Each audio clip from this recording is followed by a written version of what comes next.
काफिरों ने हम पर हमला किया उस्मान साहब, लेकिन परेशानी की कोई बात नहीं।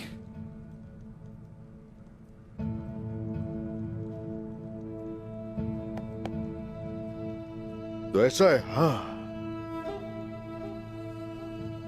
लेकिन मुझे ऐसा कुछ नहीं लग रहा बमसी साहब, कुछ ठीक नहीं है। मोहतात रहिए।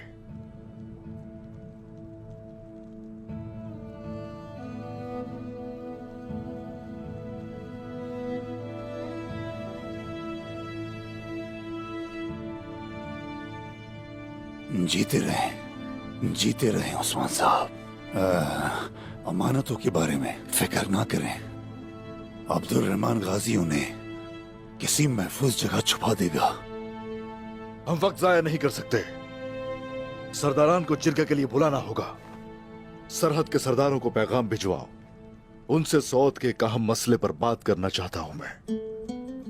जो आपका हुक्म हुजूर। ठीक है बेटा।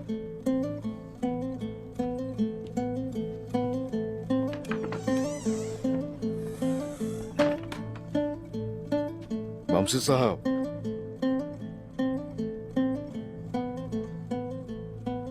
तो उन्होंने ताकुब किया। हाँ, अगर उन्हें मालूम ना होता कि हम कहां जा रहे हैं तो वो हमारा ताकुब ना करते, लेकिन उन्हें ये पता कैसे चला, यही समझ नहीं आ रहा। वो ये जानते थे कि हम क्यों जा रहे थे, ये नहीं कि हम कहां जा रहे थे।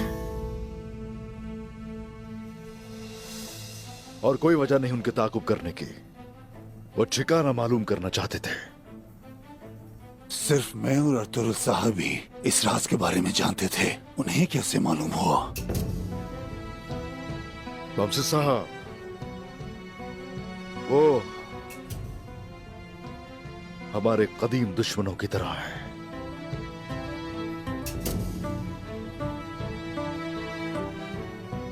बाबा जान के दुश्मन हैं।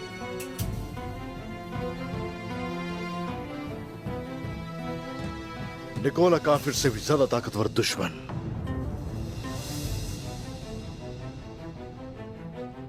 ज्यादा ताकतवर है, ऐसा ही लगता है,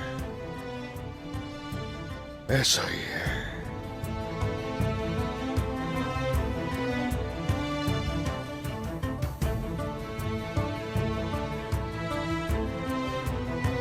कुछ करना होगा। अमानतों को खतरा है बमसी साहब, यहां तक कि हर किसी को खतरा है बमसी साहब।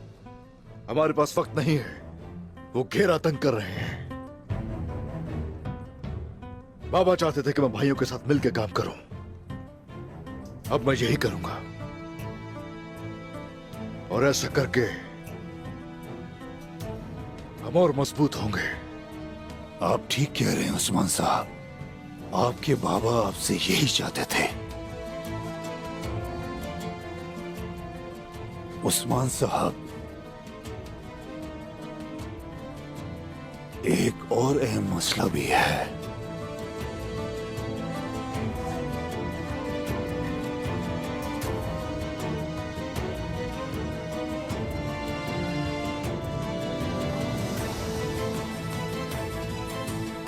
क्या बात है, बताइए बमसी साहब।